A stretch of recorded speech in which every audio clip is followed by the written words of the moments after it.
अभी आप और हम सभी लोग ये न्यूज़ हमेशा सुन रहे हैं, लगातार सुन रहे हैं कि अमेरिका किसी भी वक्त ईरान पे हमला कर देगा। ईरान हमला होने ही वाला है। जो भी यूएस के बड़े-बड़े शिप्स हैं, जो एयरक्राफ्ट कैरियर्स हैं, वो ईरान के तरफ जाके बैठ गए हैं और अब किसी भी समय हमला हो सकता है।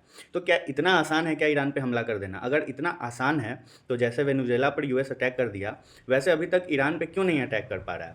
तो देखिए, ईरान से वॉर करना, क्योंकि अब जो यूएस जा रहा है अपना शिप्स लेके, वो एक फुल स्केल वॉर के लिए जा रहा है।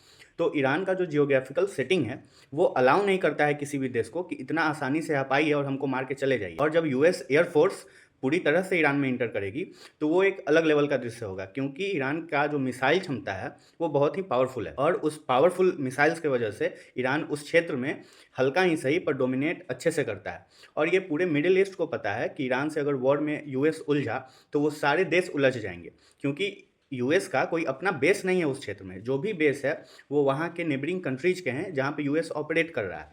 और अगर यूएस जो है ईरान के साथ वॉर करता है, तो वो सारे बेस को यूज करेगा। और सारे बेस को यूज करने का मतलब है कि वो सारा देश जो है ईरान के विपक्ष में लड़ाई लड़ रहा है, जो वो लोग अभी चाहते नहीं हैं। ईरान से वो लोग अभी लड़ना चाहते नहीं हैं उतना। तो ये जो यूएस का फैसला होगा कि अब फुल स्केल वॉर पे हम लोग जा रहे हैं, तो ये एक टोटल डिस्ट्रक्शन होगा मिडिल ईस्ट के लिए, क्योंकि हर वो देश जो भी यूएस को अपना एयरबेस यूज करने के लिए देगा, वो इस युद्ध में संलिप्त हो जाएगा और उसे भी ईरान के मिसाइलों का सामना करना पड़ेगा। या फिर कतर हो, अभी आप हाल में देखिए कि जो यूरोप है, ब्रिटेन है, वो अपना एयरबेस है, वो ट्रंप को देने से इनकार कर दिया है। बोला है कि हम यूज नहीं करने देंगे। रीज़न क्या है? क्योंकि अगर वो बेस दे देगा, तो वो इस युद्ध में अब शामिल हो गया है और अब उसको ईरान के मिसाइल्स का उसको भी सामना करना पड़ेगा।